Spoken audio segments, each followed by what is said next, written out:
الحمد لله نحمده ونستعينه ونستغفره ونؤمن به ونتوكل عليه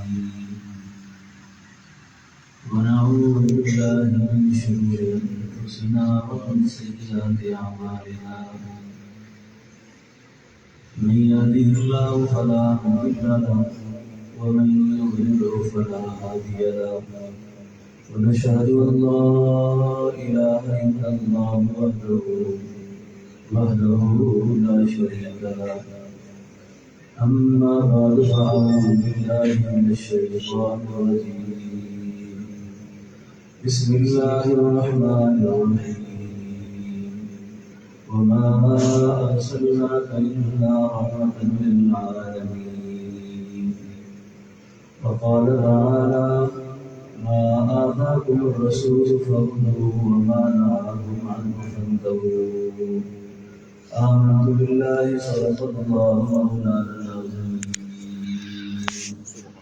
إن الله وملائكته يصلون على النبي يا أيها الذين آمنوا صلوا عليه وسلموا تسليما اللهم صل على محمد النبي الأمي وعلى آله وسلم تسليما اللهم صل على جسد محمد في الأجساد اللهم صل على قبر محمد اللهم رب الحل والحرام ورب البيت الحرام ورب المشعر الحرام ورب الركن والمقام أبلغ سيدنا ومولانا محمد السلام اللهم صل على رسول اللہ صلی اللہ علیہ وسلم وعلى آله وسلم تسليما آج کے دن کو جزا الله عنا صلى الله میلاد کا دن کہا جائے یا وفات کا دن کہا جائے دنیا میں سب سے بڑا حادثہ جو پیش آیا ہے وہ رسول اللہ صلی اللہ علیہ وسلم کی وفات کا اس سے بڑا سانحہ اس امت میں نہیں دیتا جس دن مدینہ کی فضا اس قدر سوگوار تھی کہ صحابہ دیوانہ وار جنگلوں کی طرف بھاگ رہے تھے اور آپ کی وقت دیگر آپ کی نظر اپنے بابا کو دیکھ کر کہہ رہی تھی صبت علیہ مصالح ونہ صبت علی الایام سن ریاضیہ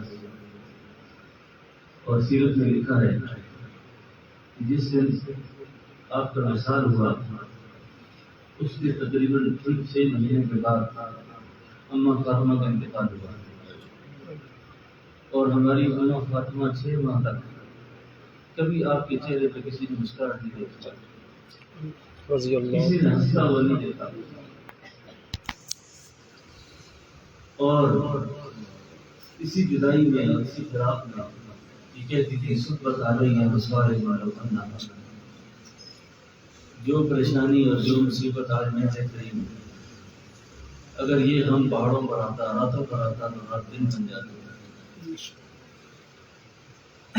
خیر مدینہ منورہ کی آج کے دن کو وفات کا دن کہا جاتا ہے تو آج کا مدینہ بہت سوگوار تھا کسی نے سیدنا عثمان رضی اللہ عنہ کو سلام کیا آپ نے سلام کا جواب نہیں دیا کچھ عرصے کے بعد اس نے گلہ کیا عثمان آپ مالدار آدمی ہیں میں غریب آدمی ہوں میں نے آپ کو سلام کیا تھا آپ نے جواب نہیں دیا مجھے اس کا صدمہ بہت زیادہ ہے میں کب سلام کیا تھا جس دن اللہ کے محبوب فوت ہوئے تھے اور میں اللہ کی قسم جس دن میرے محبوب کا حساب ہوا تھا اس دن تو مجھے ہوش ہی نہیں کوئی آدمی اس خبر کو تسلیم کرنے کو تیار نہیں تھا کوئی آدمی اس بات کو ماننے کو تیار نہیں تھا سیدنا عمر رضی اللہ سے کھڑے ہو گئے اور کھڑے ہو کر اعلان فرمایا جس آدمی نے اگر یہ بات کہہ دی کہ اللہ کے محبوب کا وصال ہو گیا تو یہ دیکھ لے میری تلوار۔ علماء نے لکھا ہے محبوب کا جتنا جمال تھا وہ صدیق نے ہضم کیا، محبوب کی جتنے کمالات تھے وہ صدیق کو منتقل ہوئے۔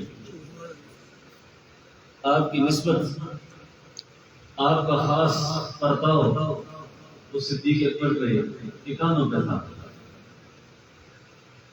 آپ کھڑے ہو گئے، آپ نے جو اعلان فرمایا اس کے بعد صحابہ کو حوصلہ ہو گیا۔ جیسے بھی صدیق کو جو اللہ نے برابری دی تھی، سیدنا ابوبکر صدیق کو جو اللہ نے مقام دیا تھا، کسی اللہ والے سے کسی نے پوچھا کہ حضرت مقام صدیق میں اور نبوت میں فرق کیا ہے؟ جواب تو بالکل صاف ہے، صدیق صدیق ہے، نبوت نبوت ہے۔ یہ تو سوال ہی ٹھیک نہیں۔ آپ کا ذوق حاضر ہو تو میں یہ بات سمجھانا چاہ رہا ہوں۔ صدیق میں اور نبوت میں فرق کیا ہے؟ اس عارف نے بڑی عجیب بات کہی، اس نے کہا صدیق اور نبوت میں فرق یہ ہے کہ آقا کسی تالاب پر کھڑے ہوں، آپ کسی حوض پر کھڑے ہوں اور اس کے اندر جو عکس نظر آئے وہ صدیق، اس کے اندر جو عکس نظر آئے وہ صدیق ہو۔ کہیں یہ شعر کسی ایک عظیم شاعر کے سامنے پڑھ کر میں آپ کو برذوق نہ کر دوں، کیونکہ شعر اور اس کے قافیے اور ادیب اس کا لحاظ رکھنا اتنے بڑے آدمی کے سامنے تھوڑا مشکل ہوتا ہے۔ محمد علی قاسمی نے کہا لوگ کہتے ہیں کہ سایہ تیرے بہتر کا نہ تھا، لوگ کہتے ہیں کہ سایہ تیرے بہتر کا نہ تھا، میں تو کہتا ہوں کہاں پر میرے سایہ کچھ نہیں مانگتا، کچھ نہیں مانگتا، شاموں سے یہ شہدا تیرا۔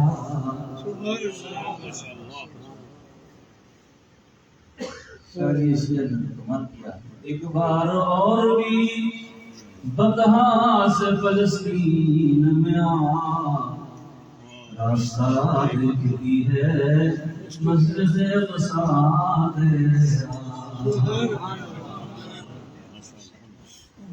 لوگ کہتے ہیں کہ سایہ تیرے بہتر کا، میں تو کہتا ہوں جہاں پر میرے سایہ تیرا، وما ارسلناک الا رحمۃ للعالمین۔ میرے شیخ عبدالرشید خواجہ خارجان حضرت صاحب رحمۃ اللہ علیہ سے فرمانے لگے تھا یہ جو قرآن کریم کی آیت ہے وما ارسلناک الا رحمۃ للعالمین، آپ کی رحمت ختم نہیں ہوئی، آپ کی رحمت اس وقت ہوئی ساری انسانیت پر سایہ کیے ہوئے ہے۔ یہ امت کا عقیدہ ہے، جب عالمین موجود ہے تو رحمت کہاں ختم ہوگی؟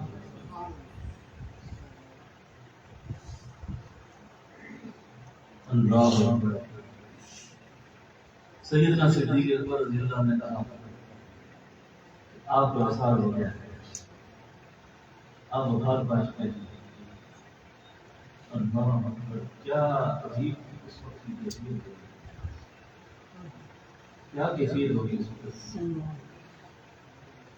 جس وقت حضور کا وصال ہو رہا ہے اس کے وقت چل رہی ہے۔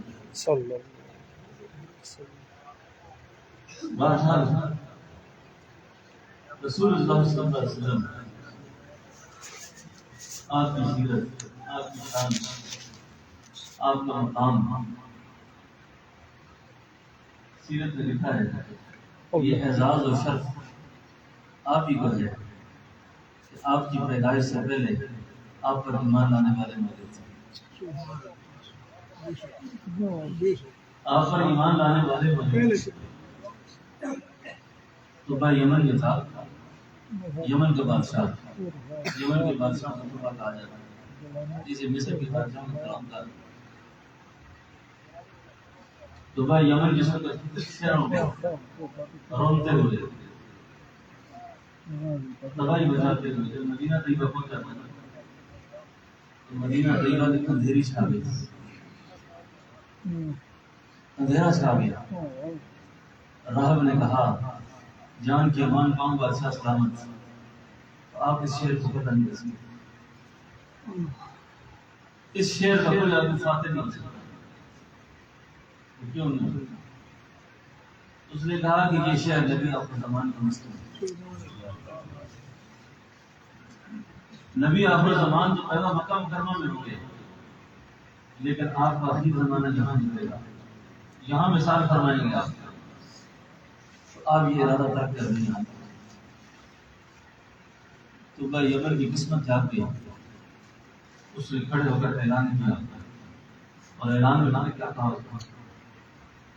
اللہ کی ذات تم بھی آپ بھی گواہ رہے، لوگوں تم بھی گواہ رہو، میں اس نبی آخر زمان کو ایمان لاتا ہوں۔ اور ساتھ یہ کہا میرے آقا آپ اگر میری زندگی میں تشریف لے آئے تو مجھے آپ اپنے غلاموں بنائیں گے، اور اگر ایسا نہ ہو سکا تو آقا میں آپ پر ایمان لا چکا ہوں۔ اور اس کے ساتھ ساتھ ظاہر ہے آپ مکہ مکرمہ سے ہجرت کریں گے اور مدینہ طیبہ آئیں گے، اور جہاں آئیں گے تو آپ کو وہاں ایک گھر کی بھی ضرورت ہوگی۔ آقا میں آپ کے لیے گھر بنا کے جا رہا ہوں، اس گھر کو میری طرف سے آپ تحفہ اور ہدیہ سمجھیں۔ میری بڑی آرزو یہ ہوگی کہ آپ جب تشریف لائیں گے تو آنے کے بعد آپ نے اس نئے گھر میں رہنا۔ علماء مفسرین نے لکھا کہ اللہ پاک نے 100 حصہ عقل پیدا کیا، 100 حصہ، ایک حصہ عقل۔ تمام انبیاء، تمام صلاحات، تمام سمجھدار لوگ، شعراء، ڈاکٹر، انجینئر، جتنی پڑھی لکھی مخلوق قیامت تک آئے گی، اللہ نے ان سب کو ایک حصہ عقل دیا، اور 99 حصہ عقل اللہ نے اپنے محبوب کو۔ اب آپ مکہ مکرمہ سے جب مدینہ منورہ آ رہے ہیں، اگر کسی کا عقل اور ذوق ٹھیک ہو تو مکہ مدینہ منورہ میں بات فہد سے نکلے آپ، تو جو پرانا پاکستان ہاؤس ہے اب وہاں نہیں ہے، اس کے سامنے پہاڑی پر ایک چبوترا بنا ہوا ہے۔ میں نے اپنے راہ سے ایک بار پوچھا کہ یہ چبوترا کیا ہے؟ اس نے کہا کہ یہ وہ چبوترا ہے، یہ وہ جگہ ہے جب اللہ کے محبوب مکہ مکرمہ سے ہجرت کر کے آئے تھے، اس مقام پر مدینہ کی بچیوں نے گیت گا کے آپ کا استقبال کیا، اور یہاں آپ نے قیام کیا تھا، اور اس قیام کے وقت میں انصار مدینہ جب آپ کے ارد گرد جمع ہو گئے، ہر ایک کی حسرت یہ تھی، آرزو یہ تھی کہ حضور ہمارے مہمان ہوں، ہمارے مہمان ہوں۔ اب بہت سے قبائل ہیں اور ہر قبیلہ اپنی جگہ پر بڑی شان والا ہے، اب حضور کس کے مہمان بنے؟ آپ نے وہاں کھڑے ہو کے بڑی عجیب بات ارشاد فرمائی، فرمایا میں اس کو اپنی سواری پہ چھوڑ دیتا ہوں، جہاں میری سواری ٹھہرے گی بس وہی میرا قیام ہوگا، تاکہ کوئی خفا نہ ہو۔ سیرت میں لکھا ہے کہ وہ سواری چلتے چلتے میزبان رسول سیدنا حضرت ابو ایوب انصاری کے مکان پر ٹھہری، اور یہ وہی مکان تھا جو تبا یمن نے تعمیر کیا۔ یہ ہیں آپ پر ایمان لانے والے جو غائب میں ہیں۔ آپ سے کیا بات کروں، اس باب کے اندر نجاشی بادشاہ جو غائب میں ایمان لایا، جب مسلمان حبشہ کی طرف ہجرت کر کے گئے تھے اور بادشاہ کے جو قریب رہنے والے تھے انہوں نے اس کے کان میں کہا کہ یہ مسلمان جو حبشہ آئے ہیں آپ کی حکومت کی خطرہ بن گئی، انہوں کا دربار میں بڑھا بن گیا۔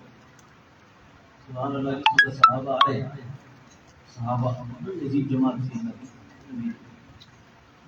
جب قرآن پڑھا نا انہوں نے ایسا قرآن پڑھا کہ بادشاہ کے دل کو اتنا اثر کیا، اسی وقت اس نے محمد عربی صلی اللہ علیہ وسلم کلمہ پڑھا، اور کلمہ پڑھنے کے بعد بہت سارے ہدایہ اور تحائف اس نے حضور کی خدمت میں بھیجے۔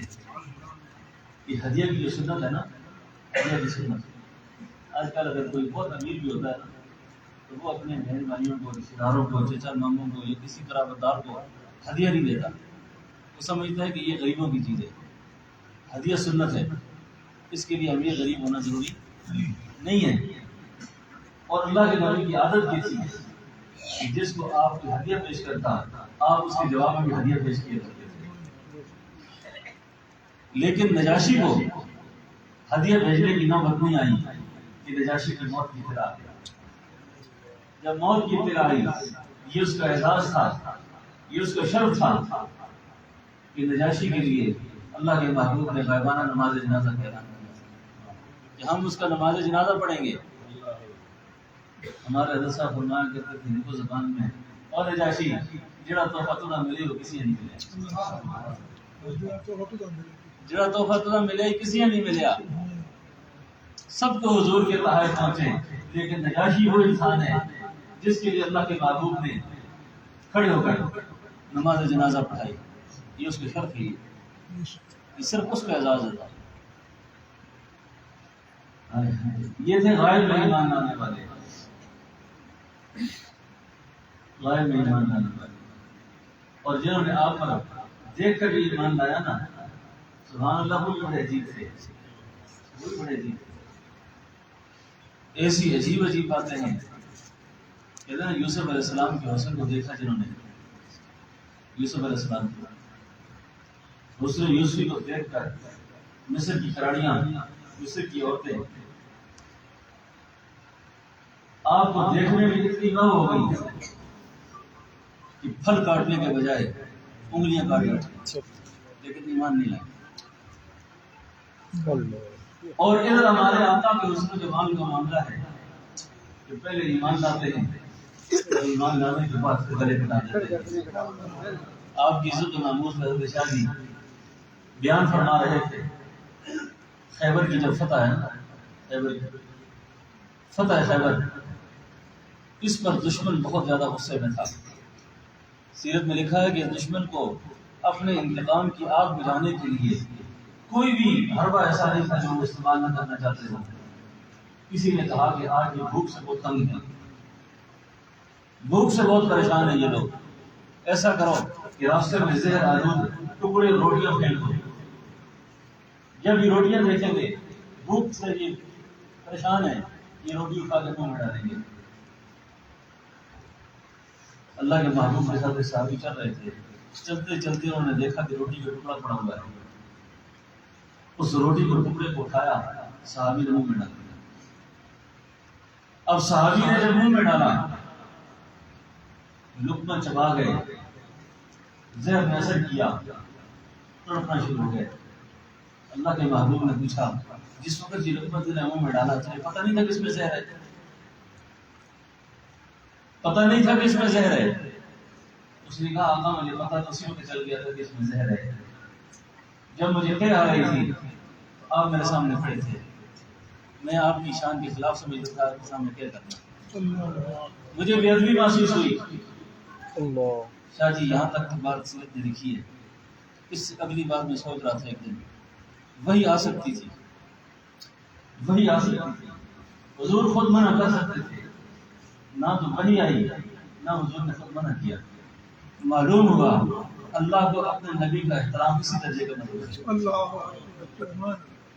جان جاتی ہے تو چلی جائے، لیکن نبوت کا اکرام متاثر نہ ہو، نبوت کی بھی اکرامی نہ ہو۔ صحابہ کے کیا کہنا ہے، نبی کے کیا کہنا ہے۔ حضرت حذیفہ انصاری رضی اللہ عنہ عالمی معیشت میں یہودیوں کا قبضہ ہے۔ اللہ کے نبی نے پوچھا کتنے کا بیچو گے یہ سواری؟ انہوں نے کہا جی اتنے کی بیچتا ہوں۔ اللہ کے محبوب نے اس کو درہم دینار جو دینے تھے وہ دے دیے اور سواری کا مطالبہ کیے تھے۔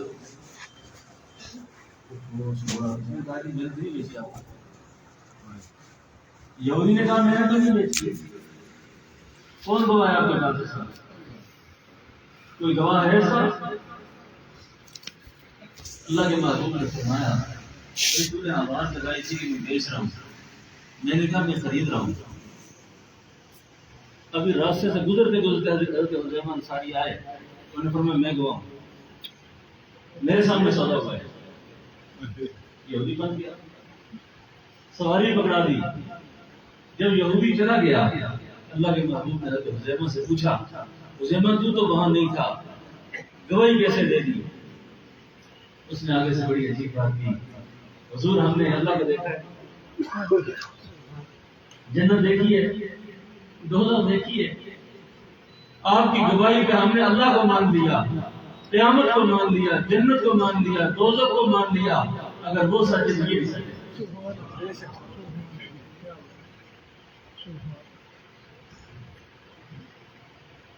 یہ ہے اللہ کے محبوب، یہ ہے آپ کا، یہ ہے آپ کی شان، یہ ہے آپ کا مقام، یہ ہے آپ کا شان۔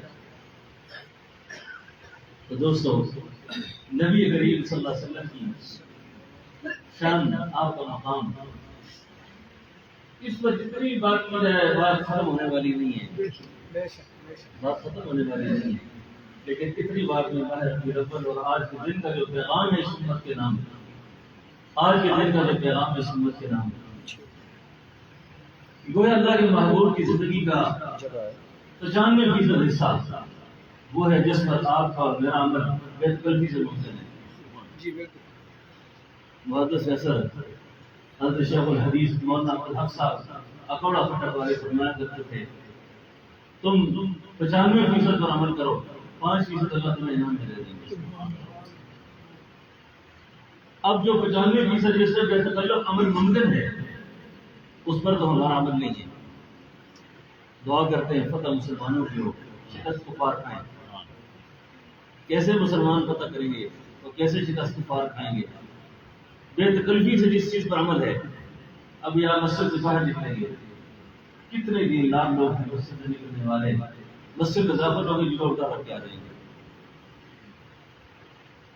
اور جب مسجد سے باہر نکلیں گے نماز پڑھ کر، تو جس طرح کسی جگہ سے کفر کے آدمی بھاگتا ہے ایسے بھاگنے کی کوشش ہوگی۔ یہ پتہ نہیں کہ بھئی اس پر عمل تو میرا بے تکلفی سے ممکن ہے کہ میں مسجد سنت کے مطابق نکل جاؤں۔ اور یاد رکھیں، جس کو بارگاہ رسالت کا محبوب بننا ہو، جس کو حضور کا محبوب بننا ہو، تو تنہائی میں حضور کی سنت کو زندہ کرے۔ تنہائی میں، تنہائی کی جو سنت ہے نا، تنہائی کی سنت ہے، ناپاک نہ سوئے کبھی، غسل کرنا لازم، ہم پوری کرے غسل کرے، باوضو سے سونے کی کوشش کرے، دائیں کروٹ سونے کی کوشش کرے، تو منع کرتے اسے؟ کوئی نہیں منع کرتا، لیکن آپ غور کریں۔ حضرت ایک سیمینار تھا، لیاقت بلوچ صاحب بھی تھے اور بہت سارے حضرات اس میں تشریف لائے ہوئے تھے، تو مجھے بھی انہوں نے بیان کے لیے بلایا، تو سب حضرات نے جو تقریریں کر دی، میں نے سوچا کہ اتنی تقریریں ہو چکی ہیں، میں ایسی کوئی بات سوچ کے کروں جو انہوں نے نہ کی ہو۔ تو میں نے بیان کے اندر سیرت کا یہ بات بیان کیا کہ اللہ کے محبوب صلی اللہ علیہ وسلم اپنا تہبند مبارک، سلوار مبارک بیٹھ کے پہنا کرتے، اور بیت الخلاء جاتے تو الٹ بائیں پیر اندر رکھتے تھے، باہر آتے تو سیدھا رکھتے تھے، اور گملی مبارک ایسے پہنتے تھے، کرتا اس طرح ہوتا تھا۔ عالمی ایوارڈ یافتہ اور میرے بڑے اسکالر تھے، ان کا مجھے اگلے دن فون آیا کہ آپ جب بیان کر رہے تھے تو میں سوچ رہا تھا کہ میزبان نے جو پیر صاحب کو بلایا تیسری قسم کی گفتگو کر رہے ہیں اتنے بڑے مجمع میں، تو سیرت کا اتنا بڑا کوئی پیغام نہیں دیا انہوں نے، لیکن جب رات میں سویا بستر پر، مجھے خیال آیا میں نے تو کبھی آج تک بیٹھ کر سلوار نہیں پہنی، مجھے تو بیٹھ کر سلوار پہننے کی توفیق نہیں ہوئی، اور سیرت پر مجھے مصر سے ایوارڈ ملا ہے۔ تم نے کہا جی بس وہ سیمینار کامیاب ہو گیا کہ آج کے بعد میرا معمول ہو گیا ہے کہ میں اپنا کمرہ بند کرتا ہوں، جب تو خراب میں سر ممکن نہیں ہوتا مجھ سے، تو میں کمرہ بند کر کے پھر آگے صوفے پہ بیٹھ کے سلوار پہنتا ہوں، اللہ کے کھڑے پھر یہ چھوٹی بات نہیں ہے۔ اور باندھنے کا طریقہ کیا ہے پھر؟ کیا طریقہ ہے؟ لکھا ہے کتابوں میں کہ یہ طریقہ ہے کہ جب آپ بیٹھ جائیں نا سلوار باندھنے کے لیے تو پہلے اپنے اوپر رومال ڈال دیں، چادر ڈال دیں۔ حضور بہت حیا والے تھے، آپ کی تعلیمات ساری حیا پر مشتمل ہیں۔ آپ بیٹھ کر رومال اور چادر ڈال لیتے، پھر آہستہ آہستہ اس کو اٹھاتے، آہستہ آہستہ اٹھاتے، اور آخر میں کھڑے ہو جاتے۔ یہ ہے سیرت. اس پر عمل مشکل ہے. سونے سے پہلے آپ باوضو ہوں. اور آج کل لوگ پریشان ہیں بہت. تعویذوں کے نام پر ہمارے ملک میں 100% فراڈ ہی چل رہا ہے جگہ جگہ. جس کے پاس جائیں گے تو نکالا جاتا ہے. کوئی آدمی اس سے نیچے آنے کو تیار نہیں ہے. اس سے نیچے کوئی آنے کو تیار نہیں ہے. ہمارے بزرگ کہتے تھے جب تک دنیا میں بیوقوف ہے نا تو نوسر بازوں کی چاندی رہے گی. اس کو آپ کو شرم نہیں آتی، حیا نہیں آتی. سنت آپ کی زندگی میں ہے. اور سنت کا وبال چھوڑنے کا یہ ہوتا ہے کہ انسان سخت قرضے نہیں مریض ہوتا ہے. آپ کو پتہ ہے حضرت قتادہ رضی اللہ عنہ کو جنہوں نے بیت الخلا میں مارا تھا. عاشق رسول بنتے ہو تو محبوب کی سنت کے خلاف داخل ہوئے اندر. پرانی گندی قسم کی سلواریں اور ٹراؤزر 6 سال سے باتھ روم میں لٹکی ہوتی ہیں. بھائی وہ پہن کر آپ سوتے ہیں. بھائی مومن تو پاک لباس میں سوتا تھا. مومن پاک چادر جو سوتا ہے وہ تو گندی چیزیں پہن کے نہیں سوتا. اب یہی چیزیں آ کر ہمارے اوپر سوار ہوتی ہیں. شیاطین نے قبضہ کیا ہوتا ہے. یہ پانی کا استعمال اور طہارت کا جو استعمال ہے نا زیادہ کرنا. جتنی بھی طہارت ہوگی شیطان کی انسانی وجود کے اندر داخل ہونے کے راستے بند ہو جائیں گے. تو جن راستوں سے شیطان جسم میں داخل ہوتا ہے یہ وہ راستے ہوتے ہیں جو ہم نے اکثر ناپاک رکھے ہوتے ہیں. اکثر ناپاک رکھے ہوتے ہیں. وہ بات ہے علماء سے اختلاف نہیں کرتا کہ جی غسل کی آخری حد کیا ہے. موت کا کوئی پتہ نہیں کہ غسل کی آخری حد پہ آپ چلتے رہیں. آخری حد پہ آپ چلتے رہیں موت کا کوئی پتہ نہیں. ہمارے طریقہ عالیہ نقشبندیہ میں حقوق قلبی ہر وقت لازم اس لیے ہے کہ موت کا کوئی پتہ نہیں ہوتا. کہ قلب پر ذکر کا استعداد ہر وقت رہے. تسبیح اگر نہ بھی ہو آپ میں تو تسبیح ہوگی تو ذکر کریں گے. تسبیح نہیں ہوگی پھر کیا کریں گے. تاکہ اگر سوئے میں بھی سو جائے آدمی تو غافل نہ مرے. غافل نہ مرے آدمی. تو رسول اللہ صلی اللہ علیہ وسلم کی یہ مبارک سنت ہے. اس میں عمل کرنا کتنا آسان ہے. خوشبو کا اہتمام. خوشبو استعمال کریں آپ. یہ شریر جنات جو لوگ اکثر صوفیاء کو ہم نے دیکھا کہ خوشبو کیوں استعمال کرتے ہیں زیادہ. خوشبو کے استعمال کی اکثر وجہ یہ ہوتی ہے کہ شریر جنات آدمی کے پاس نہیں آتے. شریر جنات کا نہیں آتے. یہ مخلوقات تباہ و برباد کر کے رکھ رہی ہے اس وقت. یہ سارے لوگ آپ جتنے بیٹھے ہوئے پریشان بیٹھے ہوئے ہیں. داڑیاں بھی ہیں, نمازیں بھی پڑھتے ہیں, سمجھ نہیں آتی کیا ہو رہا ہے. رات کو آپ اگر دل پہ ہاتھ رکھیں نور ایمان سلب ہو جاتا ہے بندگاہی کی وجہ سے. نور ایمان سلب ہو جاتا ہے. غلط نگاہ سے کسی طرف نظر اٹھ گئی نا ایمان سے گیا. اب رات کو اچھے بزرگوں کو نیند نہیں آتی. ساری رات اس جن کو دیکھتے ہیں. پتہ نہیں اس مرد کی حیرت کہاں مر جاتی ہے جس کی جوان بیوی اور بیٹی بہو بیوی اس کے ساتھ بیٹی سوئی ہوئی ساری رات غیر آن کو دیکھتی ہے. اس کی غیرت نہیں جاتی. اور اللہ کے حبیب نے فرمایا صلی اللہ علیہ وسلم دیوس آدمی جنت نہیں جائے گا. صحابہ نے پوچھا حضور آپ دیوس کس کو فرماتے ہیں؟ فرمایا جس کا غیرت کو یہ اندازہ نہ ہو کہ اس کی ماں بہن بیٹی پردہ بھی کرتی نہیں کرتی. پردہ بھی کرتی کہ نہیں کرتی. تو حضور کی یہ سیرت اور زندگی پہ عمل کرنا ہمارے لیے بہت آسان ہے اگر ہم کریں. ہمارے فرمان کرتے ہیں اللہ کے محبوب کے جو صحابت ہے نا کتنے جانصار تھے, اپنے مخلص تھے, اتنے وفادار تھے کہ ہاتھ دھوئے بغیر اللہ کے نبی کو سلام کیا انہوں نے, لیکن ہاتھ دھوئے بغیر کھانا نہیں کھایا. ہاتھ دھوئے بغیر کھانا نہیں کھایا. بڑے مجموعوں میں آج کل جاتے ہیں شادیوں کی تقریبات میں, کئی بار بیٹھے بیٹھے خیال آتا ہے اللہ چاہیے تو یہ تھا کہ دیو کے سامنے آئیں ہوتا ہے اس زیادہ کریں. جانوروں کی طرح دھکم پھیر شروع ہو جاتی ہے اور کھانے میں جب جھپٹتے ہیں ہم سب اللہ رسول یاد ہی نہیں ہوتا. بڑے مجموعے میں کوئی دعا پڑھنے والا نہیں ہوتا, کوئی دعا پڑھنے والا نہیں ہوتا. تو دوستو یہ آج کی سیرت کے جلسے کا جو مقصد ہے اگر ہم اس کو عمل کر لیں انشاءاللہ ہمارا جلسہ کامیاب ہے۔ حضرت میں اس طرح کی باتیں بیان نہیں کرتا، لیکن آج میں نے بڑا عجیب خواب دیکھا ہے۔ خواب ایک بڑا عجیب دیکھا ہے، آپ سارے لوگ بڑے خوش قسمت ہو۔ میں ابھی بھی کہیں سفر کر کے تھکا ہوا آیا تھا، اتنی دیر ہے کہ میں نے غسل کیا، دوبارہ کپڑے پہنے، آنکھوں میں کیا۔ یہ خواب اس لیے سنا رہا ہوں کہ خواب کی تعبیر مجھے اسی وقت بڑی ایسی معلوم ہے۔ خواب یہ دیکھا، لوگ کہتے ہیں خواب دیکھی ہے، خواب دیکھی نہیں ہوتی، خواب دیکھا، یہ مذکر سمائی ہے۔ خواب دیکھا، خواب یہ دیکھا کہ رمضان کا مہینہ ہے اور مسجد نبوی کے صحن میں افطاری کے انتظار کر رہا ہوں۔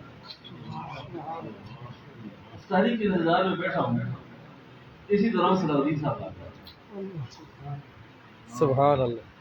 محترم صلاح الدین صاحب آئے تو میں نے کہا حضرت بڑا عجیب ہو گیا، آپ نے مجھے جلسے کا ٹائم دیا تھا، آپ بھی یہاں آ گئے، انہوں نے کہا میں بھی آ گیا، لوگ کیا کریں گے؟ تو میں تو آج بڑا شرمندہ ہوں کہ پیچھے لوگ بڑے پریشان ہوں گے کہ جلسے کا وقت دے کے بندہ آیا ہی کوئی نہیں، آپ بھی یہاں بیٹھے تو میں بھی یہاں بیٹھا ہوں۔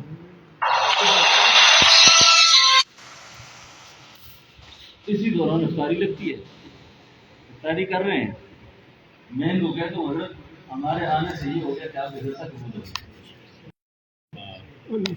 بس اتنی بات کہنی تھی کہ میں جاگ گیا۔ جاگنے کے بعد مجھے خیال آیا کہ یہ آج کے دن کا جلسہ ہے، اللہ کے یہاں قبول ہے انشاءاللہ ہر صورت میں پہنچنا وہاں۔ انشاءاللہ تو یہ ایک تعبیر میرے ذہن میں آئی انشاءاللہ تھی۔ تعالی۔ آپ سارے حضرات بہت خوش قسمت ہیں اور یہ اجتماع انشاءاللہ یہ جو چند باتیں میں نے آپ سے عرض کر دی، مجھے امید ہے ہماری نجات اور شفاعت کے لیے کافی کافی ہو جائیں گی۔ عقیدہ تحفظ ختم نبوت زندہ باد۔ زندہ باد سے آگے کی بات عرض کرتا ہوں۔ حضرت نے جو فرمایا کہ حضرت خالد فاضلان حضرت مرزائیوں کے ساتھ یا مرزے کے ساتھ جو ٹکر ہوتی ہے، جو مذاق ہوتا ہے، اس پہ لوگ ہنستے ہیں، مذاق کرتے ہیں، خوش ہوتے ہیں، یہ بہت بڑا ثواب ہے۔ یہ بہت بڑا ثواب ہے، یہ ہنسنا بھی ثواب میں لکھا جائے گا، یہ عبادت نہیں ہے۔ ایمان کی اہمیت پہلے سے کہیں زیادہ ہو گئی ہے، پہلے سے کہیں زیادہ ہو گئی ہے۔ آج کل میں بھی جہاں بھی جاتا ہوں بیان کے لیے اس بات کی ضرورت کرتا ہوں کہ ختم نبوت کے کام پہلے ختم نبوت کو سمجھیں، علماء کرام سے معذرت کے ساتھ کہ ہم عوام کو ختم نبوت نہ سمجھا سکے ختم نبوت ہے کیا چیز ہے، پہلے خود بھی سمجھ نہیں آئی۔ اچھے لوگ اپنے آپ کو کچھ کہنے والے مرزے کے ذریعے کو نہ سمجھ سکتے، مرزے کی مکاریوں کو نہ سمجھ سکتے۔ کتنی بار عرض کرتا ہوں اس کام کا اجر اللہ کے یہاں بہت زیادہ ہے۔ ختم نبوت کے عقیدے کو سمجھیں، پھر اس کی پرچار اور اس کی دعوت جہاں جہاں بیٹھے وہاں کیا کریں۔ آخر میں واقعہ مجھے یاد آتا ہے، وہ بات بیان کر کے ختم کرتا ہوں۔ ہماری اس میاں والی کی پٹی میں ایک بہت عظیم مرتبہ شخصیت دفن ہے، رئیس المفسرین حضرت مولانا حسین علی صاحب۔ یہ اتنے بڑے آدمی تھے، ان کو ایک رات میں 1,24,000 انبیاء کی زیارت ہوئی ہے۔ 1,24,000 انبیاء کی۔ علماء کرام کے لیے کہتا ہوں، فرمایا کرتے تھے کہ میں حضرت امام ربانی کے مزار پر حاضر ہوا، حضرت مجد ثانی کے مزار پر جاری حضرت مزار امام ربانی قال لی فی المکاشفہ مسئلہ التوحید اعلیٰ درجات السلوک۔ توحید کا مسئلہ امام ربانی فرمایا کہ سلوک کا بہت اعلیٰ درجہ ہے۔ مولانا حسین علی صاحب رحمۃ اللہ علیہ بڑے آدمی گزرے ہیں، بہت بڑے آدمی گزرے ہیں۔ میں جب شخصیت تھی، ہدایہ پڑھایا کرتے تھے، فقہ کی کتابیں، فقہ کے استاد سے فرمانے لگے رات خواب دیکھا، خواب میں بڑی عجیب بات دیکھی کہ سیدنا علی رضی اللہ عنہ سیدنا علی کے ہاتھ میں دیا، سیدنا علی نے فرمایا حسین علی یہ تم لوگ اس کی خدمت کرو اس قرآن کی۔ آپ تو مرید تھے خواجہ عثمانی تھے، جب خواجہ عثمان دامانی کا انتقال ہوا آپ بڑے بے چین تھے۔ کسی نے کہا حضرت کیوں بے چین ہے؟ فرمایا سلوک کے کچھ کام باقی ہے، بڑا پریشان ہوں۔ اس نے کہا سارے لوگ سردار صاحب سے بیعت کر رہے ہیں، آپ بھی کر لیں، تربیت لیں ان سے۔ فرمایا یار کیسے تربیت دوں، جن کو مجھ سے مشکات پڑتا ہے، ہدایہ پڑتا ہے، اب میں اس سے کیسے تربیت حاصل کروں؟ سبحان اللہ۔ اس کے لیے جس کو تربیت کا غم ہوتا ہے نا اپنی اصلاح کا، آج تو اصلاح کا درد ہی کسی کو نہیں ہے، بس 2-4 کتابیں پڑھ کر اپنی اصلاح خود کر رہے ہیں سارے۔ جس وقت آدمی کی نگاہ مستقبل پر پڑتی ہے نا، پھر آدمی کو اس مستقبل کا راہ رو بہت عزیز ہو جاتا ہے۔ حرم کا سفر کیا صرف اس دعا کے لیے کہ اللہ جس کے پاس میرا روحانی حصہ ہے، جو میری تربیت کر سکتا ہے، اللہ میری رہنمائی کر سکتا ہے۔ کئی ماہ کا سفر بیت اللہ کا، حرم کعبہ میں پہنچے، دعا کی، اے اللہ میرا شہر جہاں بھی ہو میری رہنمائی کر۔ مراقب ہو گئے، دعا و استغفار کے بعد رہنمائی ہوئی کہ 2 آدمیوں سے آپ کو فیض مل سکتا ہے، ایک تو زندگی کے آخری حصے میں ہے اور وہ اسکندریہ میں ہے، اور دوسرا عمر میں بہت چھوٹا ہے، بوڑھے رسول سامنے ہے۔ حج سے واپس ہوئے، جب واپس آئے نا سارے شاگرد مل رہے تھے۔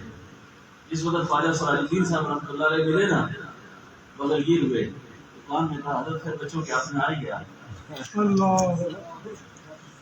پھر بچوں